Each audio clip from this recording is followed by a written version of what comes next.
There are Pokemon out there that are rare enough that not many people ever see them, and only high-profile trainers are able to get a hold of them. Then, there are those that are so rare as to be near legends. We know they exist, but they only get spotted maybe once every few years. And then there are those that are so common that they scare the crap out of you in your basement at 3 a.m. when you're just trying to clean Booster's puppy bed and they've made a nest out of cardboard and old shoes in the corner. Hello everyone and welcome to the Pokemon Care Guides. And today we'll be going over what could possibly be the most common Pokemon in the Kanto region, Ratata and its evolution Raticate. For those in the few regions where Ratata are not everywhere, a Ratata is a small, foot-long rodent Pokemon averaging around 8 pounds, with purple fur, large incisor teeth, and a tail that curls in on itself at the end. Its evolution Raticate is significantly larger and heavier, being 2 feet long and weighing usually 41 pounds. Raticate changed out of the purple fur for a yellow sandy-colored fur and a long, furless tail. As I'm sure you imagine based on my description before, Ratata is another Pokemon that is considered a pest Pokemon. They can live just about anywhere, and they will live anywhere, getting into people's homes and new environments very easily. They also multiply very quickly, whole populations exploding into massive size in only a few weeks. Those two things combined are the reason they are so common wherever they're introduced. Small disclaimer before we get into how to care for these Pokemon. The Ratata line are the first Pokemon we're going over that have a regional variant in another region. In the Alola region, Ratata and Raticate have both adapted to the new environment, changing in both body and type from their Cantonian counterparts. As a lot of regional variants are so different from each other that they could pretty much be different Pokemon entirely, regional variants will get their own videos when I start going into the Pokemon from those regions. So, Alolan regional variants will be covered when we get to Alola, and the same with Galarian variations, and the same with Paldean variations. It will just prevent these guides from becoming way too long and confusing trying to cover two different kinds of Pokemon with different types and living conditions while calling them the same thing. Knowing that, let's get into how to care for these small rodent Pokemon and figure out if these Pokemon are the perfect Pokemon partners for you. Enclosure. As I said in the intro, these Pokemon could really live anywhere as long as there's food and water. While you might not find them in extreme places like the desert or on the side of a volcano, places like forests, fields, or even towns and cities are perfect environments for them to flourish in. But I highly doubt, and would really not recommend, you'll want to just let your Ratata roam around your house like that, building a nest somewhere in your walls. That's how you end up having electrical problems and getting bit. So, you'll need an enclosure. And with the relatively small size of this Pokemon line, your enclosure could fit inside your house with little difficulty.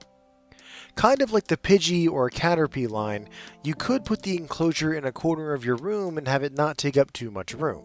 At least for the earlier evolutions of those two that I mentioned. Two things that you need to keep in mind when choosing your enclosure for your Ratata and Raticate are the size of the enclosure and the decorations inside. Space is an important thing in your Pokemon's enclosure because it's a very mobile and active Pokemon. You'll need room for it to wander around the bottom of the cage and vertical height as plenty of the mouse Pokemon, Ratata included, love to climb. Most enclosures that you can get that are made for rodent Pokemon have metal bars for the sides, which provide perfect handholds for them. Another good thing to keep in mind, there's no such thing as too much space for this species. So you could get your Ratata an enclosure built for Raticate and never have to worry about space again. But I understand the need for space or to save money. Average length for a Ratata is 1 foot long, so the best dimensions will be at least 2 feet by 2 feet and 3 feet tall. Plenty of room for them to move around on the base and climb up the top. You can even get ones that have like small platforms or ramps so your Pokemon can run up them and just get more space out of its enclosure.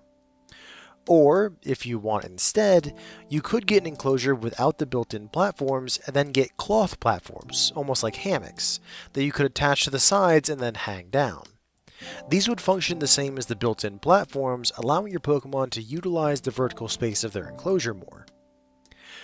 With those, though, you need to keep an eye on them, as your Pokemon may start to chew on them, leading to damage or even ripping through the straps holding up the hammock. Moving to Raticate, you'll need much more space, pretty much double, with its enclosure being 4 feet squared and about 5 feet tall. Same with Ratata, you can get one with different platforms or install the cloth hammocks that'll act as more space for your Pokemon to move around. Whether you go for the smaller enclosure for your Ratata or just go straight to the larger one, you can get both online or at most Pokemon care shops. They aren't too hard to find. An important part of a Ratata or Raticate's enclosure is the decorations, in large part because of their teeth. Those front 2 teeth of these Pokemon, the large, intimidating incisors that they have, will never stop growing. From the beginning of its life to its end, those teeth will always grow and get longer. This is because those teeth are the main way that a Ratata in the wild defend themselves from predators and get rid of rivals from their territory. While doing so, their teeth often break or chip, so they've developed teeth that'll always grow to replace the broken bits. As these guides are more for the person who's going to be keeping their Pokemon in their homes and not battling with them, your Pokemon won't be breaking or chipping their teeth often enough to keep them under control. This can lead to their teeth becoming too long for their mouth and cause damage and health problems. To prevent that, you'll need to give them something hard to chew on. You can get hard chewable treats from the Pokemon shops that would help with this. You could also get a wooden toy that is specifically made for these kinds of situations, or you could use what they use in the wild and give them a small log. Just be sure to get a few of them to provide stimulation and variation to your Pokemon. Either way, they'll spend much of their time chewing on those objects and wearing down their teeth. A few other things to consider for their enclosure will be a wall-mounted water spigot and a heavy ceramic dish on the floor of the enclosure where you'll put the food when you feed them. Both very important, but easy enough to get a hold of. When looking at Pokemon that'll interact well with the Ratata line, a good thing to keep in mind is that both Ratata and Raticate are prey Pokemon to a lot of different types of Pokemon. Almost all flying types, and plenty of the other types, can consider Ratata and Raticate prey if they're strong enough. Any fully evolved predators I would keep away from your Ratata line unless they are very well trained, and even then it's iffy. Other Ratata evolutions are a fantastic choice to house with them though. After all, they naturally form packs in the wild, and they are a very social Pokemon. Just keep in mind that if you have one Pokemon of each gender housed together and they aren't fixed, you are going to end up with a lot more Ratata after a very short time. There is a reason they are so common after all, and it's because their populations can explode quicker than most. So, if you don't want baby Ratata, then be sure to either get your Pokemon either spayed or neutered, or go with 2 of the same gender. And if you plan on housing more than one Ratata and Raticate in the same enclosure, just remember to increase the size of the enclosure. I only gave the specifics for one Pokemon. Availability. If you haven't gathered this from the intro, the Ratata line is in the category of so common that it has become what many consider a pest. They can survive in so many environments and their populations grow so quickly that it is very easy to see one in the wild. And if you heard the air quotes that I just put around those words, that's because you don't even need to head out into the woods or out of your own town probably to find one. I'm sure that if you just ask around your town or take a nighttime stroll near empty houses or parks, then you can find a place where you can catch your own Ratata. I would just advise caution because these Pokemon, while not terribly dangerous on their own, live in such large colonies that they can become a danger just by sheer numbers. But The good news is that if you don't want to go out and try and catch your own Ratata or Raticate, then there are many breeders out there who are willing to sell them. After all, Ratata is one of the most common feeders that are used by breeders like me, and many of us have our own colony of Ratata that we use as feeders for the other Pokemon that we raise and actually sell. So, even if you find a breeder and they don't actually have Ratata listed as a Pokemon they usually sell, just ask them. They may have their own colony and might be willing to sell you one or two if you ask nicely. But my point is that if you want a Ratata or even a Raticate, just looking up your nearest breeder or taking a walk around your town near the right spots should be all you need to do. Care. A good mix of foods for your Ratata evolution will be a mix of Chesto berries and Kelpsie berries, as they'll provide a good amount of protein and fiber for your Pokemon's diet. Then mix in some slices of some other berries as well to vary their diet every now and then, and to bolster your Pokemon's immune system. Personally, I would mix in Spellin and corn berries when they're younger, and when your Pokemon gets older and reaches a point where they're starting to slow down growing, I would swap out the corn berries for the Wapare berry. Those are berries that I use to feed my Pokemon usually, but if you get your Pokemon from a breeder, check with them and see what they've been feeding the Pokemon. Their diet might be different than mine. Doesn't make it wrong, just different.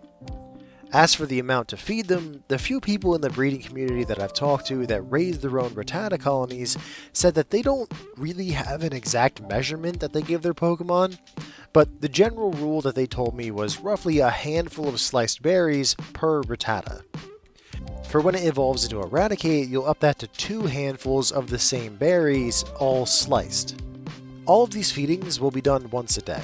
And as the Ratata line are crepuscular, or most active at dawn or dusk, those will be the best times to do this feeding. Either of these times should be fine, as long as you stay regular with it. This will make sure to regulate their sleep schedule around that feeding time. As for cleaning, contrary to popular opinion, the Ratata line are actually very clean Pokemon. They have a bad reputation for being dirty because of how they can be found a lot of times in places people consider dirty, like sewers or in dumps. But a Ratata that's raised in captivity is really very clean. There are basic things that you'll have to do, just like with all other Pokemon though. You'll need to clean the enclosure, like washing out the food bowl, refill the water, change out the dirty newspaper on the bottom of the enclosure with a new one. You'll also need to clip their nails as well. Thankfully, you should be able to just use a human nail clipper for this, but try not to clip the pink part of the nail. That's what's known as the quick, and it will start to bleed if you clip it. If you do, don't worry, it's a minor injury. Just apply some cornstarch to the nail and that'll help clot it and seal it up quickly. Just be aware that it's still going to hurt and your Pokemon may freak out if this happens. The last thing for their care is the enrichment and socialization that they'll need. This can actually be handled by doing a few different things. One is to get them a good assortment of toys and interactable objects in their enclosure. Ratata and Raticate are actually pretty intelligent Pokemon, and can easily become bored with just an empty enclosure, which can lead to them developing destructible behavioral habits like chewing on the side of their enclosure. A good amount of toys will give them something to keep their attention on, and you should every now and then change those toys out for new ones. That way they don't end up becoming bored with those toys in particular. Another way to deal with your Pokemon's boredom is just to play with them. Both of the Ratata line are highly interactive and playful with those that they've formed a bond with. Doing this will reinforce that bond and give your Pokemon a chance to get out of its enclosure and explore a little bit.